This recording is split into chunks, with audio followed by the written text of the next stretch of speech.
Hat das jetzt hatte?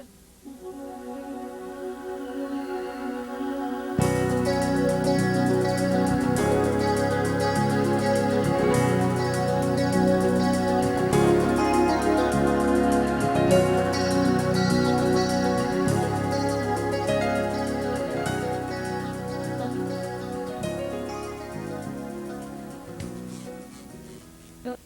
He, he had foreseen after the crucifixion. That means, of course, the moment of resurrection. Okay, remember, when we speak about Christianity and the value of Christianity, then we can concentrate Christianity into one event, and that is the resurrection. Okay, we can talk about miracles, we can talk about prophecies, we can talk about other prophets who spoke to the people of Israel. But what makes Christianity Christianity is, of course, the resurrection. So obviously a place like the Garden Tomb, the location of which he resurrected from is important, but so is Emmaus, because this is the place of which Jesus was seen in front of his disciples, not disciples, I'm sorry, Cleopas and his son, who were walking back home. To tell the truth, I really don't know where Emmaus is located. This, in my opinion, is Emmaus because of two criteria. One, the distance from Jerusalem as it is mentioned in the Bible, and that's the only one that actually fits to that distance in terms of away from the city of Jerusalem. And second, some of the discoveries that we found over here, mostly by the church archaeologists, not so much by a university archaeologist, but it doesn't really matter, such as the street, such as the olive presses that we have over here, and a few other discoveries indicates that this was indeed a village dating to the time of Jesus, so it's very logical that this will be the one. But again, I'm a non-committal person, and I'm not going to argue between the various Catholic orders to which one of the four is the actual Emmaus. Again, it doesn't really matter because we talk about the concept of the resurrection, not so much about the location. Okay? I want to read just a portion of Scripture that we've already looked at, and then I have asked George to explain something that I think will be very helpful that unfortunately most Christians are not aware of. But Jesus, when he appeared to the two on the Emmaus Road, Cleopas and the associate, whether it was a friend, a brother, a son, is not completely specified, but let me just read Luke 24, verse 26 and 27. Did not Christ have to suffer these things and then enter his glory? And beginning with Moses and all of the prophets, he explained to them what was said in all of the scriptures concerning himself. Now we have just heard two of the portions of the Tanakh talked about. Now, when we go to the end of that chapter, when Jesus is now not in Emmaus, but talking to the body of disciples, listen to what he says. Verse 44 of Luke 24. He said to them, "This is what I told you while I was still with you. Everything must be fulfilled that is written about me in the law of Moses, in the prophets, and in the Psalms." Now, unfortunately, most Christians, when they read that, think of just three different aspects of Scripture, but not as they should. The Tanakh, Jesus has just given the three divisions of the Tanakh. And as we have said, and I brought my Tanakh along, but this is the Jewish Bible, and we have no difference with that whatsoever. That is what we would call in our Bibles the Old Testament. As I've already said, I don't like that terminology because old sounds passé, it sounds out of date, outmoded, archaic. Nothing could be further from the truth. Old Covenant, New Covenant, our First Covenant. I like that even better because Old Covenant still sounds old. So it's First Covenant, New Covenant, whatever the case happens to be. And so Jesus, both with those on the Emmaus Road and the ones in his disciples, he talked with them and explained from them. And remember, Jesus only had one Bible. There was no New Testament written. There was no Matthew, Mark, Luke, John, Acts, all of the epistles. That had not been written yet. So anytime Jesus reasoned from Scriptures, anytime Paul reasoned from Scriptures, there was only one Scripture. That was the Tanakh. And so it's important to realize that when he summarized for them his life as revealed in the Tanakh, in the books of Moses, in the prophets, and in the Psalms, what he's talking about. So I've asked George for your understanding as a Hebrew to explain these three aspects of Scripture, because that will be very helpful, and we'll, if you don't mind, even take a moment to read the various portions. So again, the Jewish Bible is identical to our First Covenant, Old Covenant, whatever the case happens to be. It's just the order that is rearranged, okay? So let's start with the cover first. Okay, on the cover, right on the top, it says Tanakh. Personally, I would say Tanakh with a CH instead of a KH, but it doesn't matter. That doesn't mean that it's wrong. Okay, it's a total, even in Hebrew, you might say that in this way. And the meaning, it's an acronym. Yeah. It's actually divided into three letters. Tanakh means Torah. Okay? The Torah, I'll get to it in a moment. Nevi'im, okay, that's the N. Ktuvim, that's the argument whether it's Ktuvim or Ktuvim. It doesn't really matter, we won't argue about that, but it's the K. The double A that were added over here, okay, is simply vowels. Those are no words of their own. Do you understand? It's vowels in order to pronounce it in the proper way. In Hebrew, we don't have it. Okay, we only have three letters, which is Torah, Nevi'im, and the Ktuvim, which is the K or the CH. It doesn't really matter. Okay? Here on the bottom, it tells you exactly what it is. Torah, Nevi'im, and Ktuvim. What is the difference between those three parts? This Bible is very good because it explains to you in very vivid way exactly the difference between them. Okay? Torah. Torah, you might call it the 5 books of Moses. Philosophically speaking, the meaning of the word Torah is teach or order. I'll give you another example. When the coach of the Los Angeles Lakers teaches the players how to play certain moves, he's given them Torat HaMishchak, okay, the order of the game. And it's correct in Hebrew to say that. So the Torah is the orders that God is teaching us. And that contains the 5 books of Moses.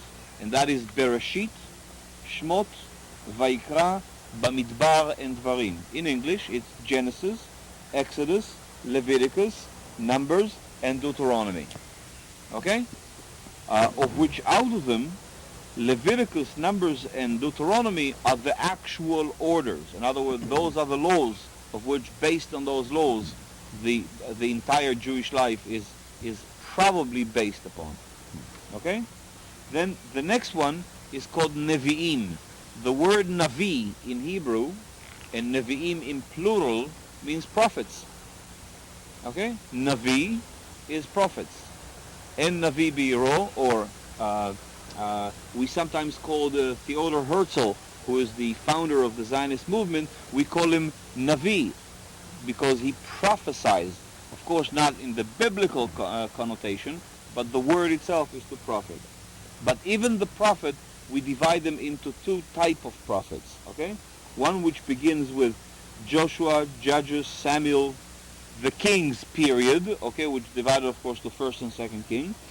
Many theologians in the Jewish faith believe that there were 2 Samuels. It's not 1 Samuel divided into 1st or 2nd, but rather 2 Samuels, because from a philologic point of view, you know it's philologic, the language point of view, there is a difference between the early Samuel and the later Samuel, which is very interesting, because there are nuances in English that you can tell this expression will be said mostly by Southern Americans. That expression will be said by Baltimorean.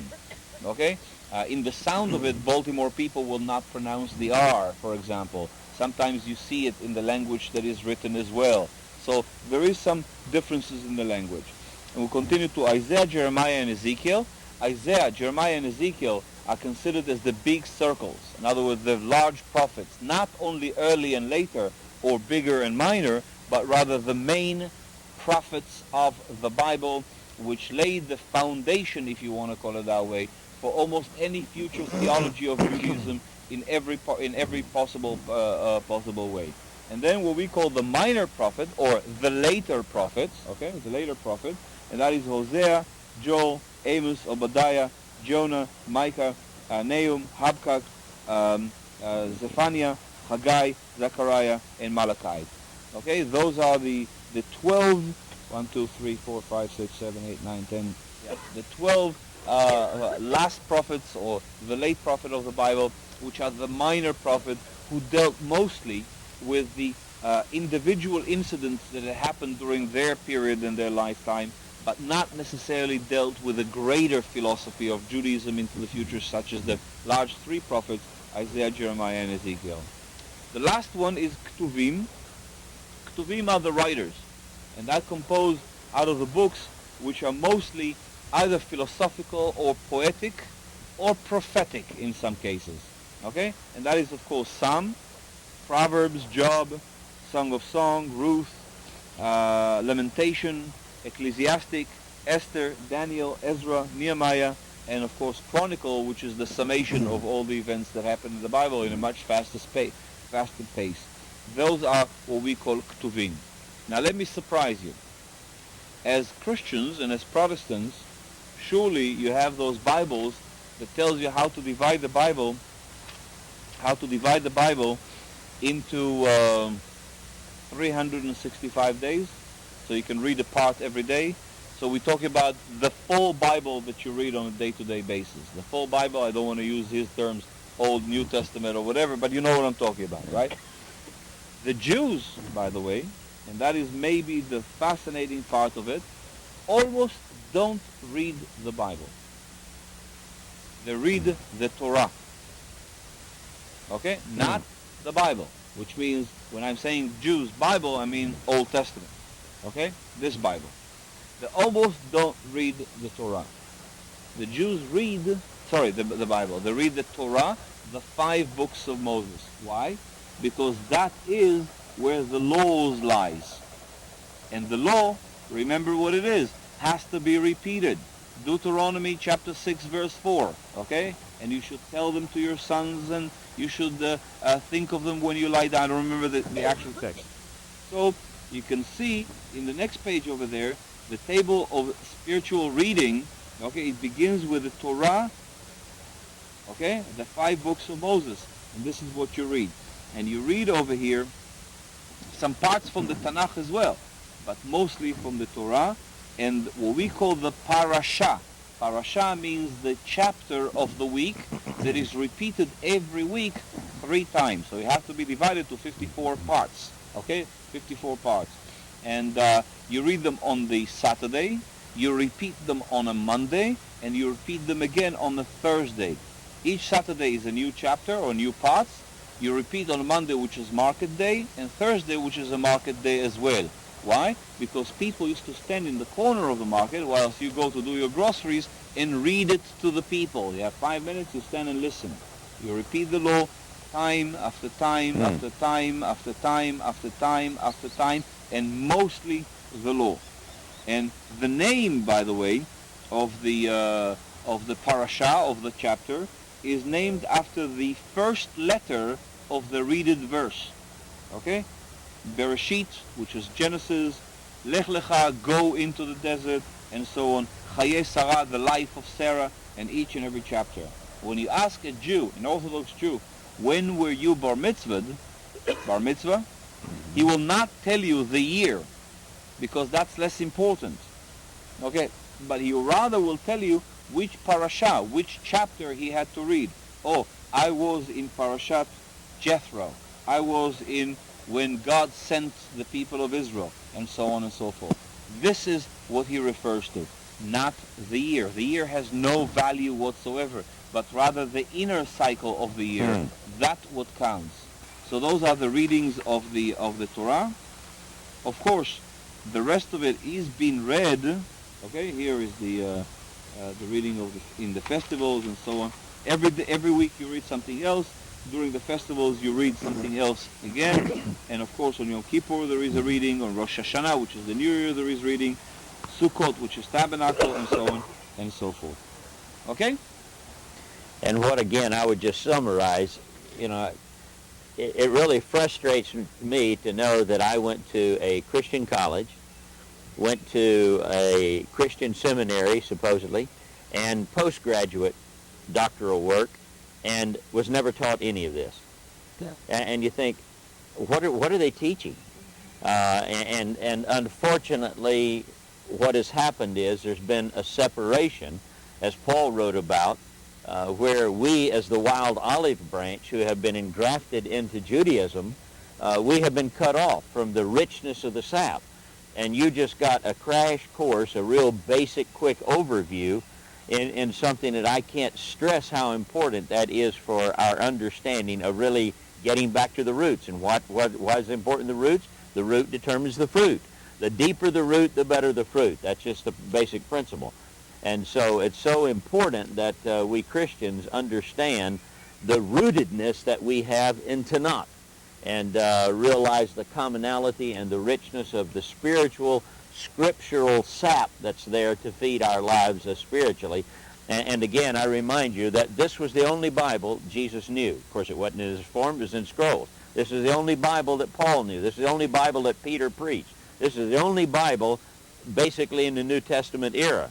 Paul, we believe, and Luke and others began to write scripture that is now what we call as the New Testament. But at the same time, the great tragedy of it is that Christians have primarily focused on the New Testament and have ignored the Tanakh, as though it's passé, it's no longer relevant, it's old, it's outdated, it's been superseded, and nothing could be further from the truth.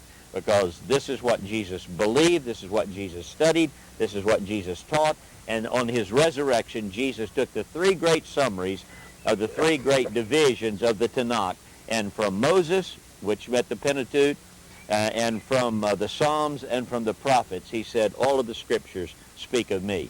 So from our perspective, we believe that this is the inscripturated word, and he was the incarnate word because he said that it all speaks of me. And it happened here on the road to Emmaus. Okay?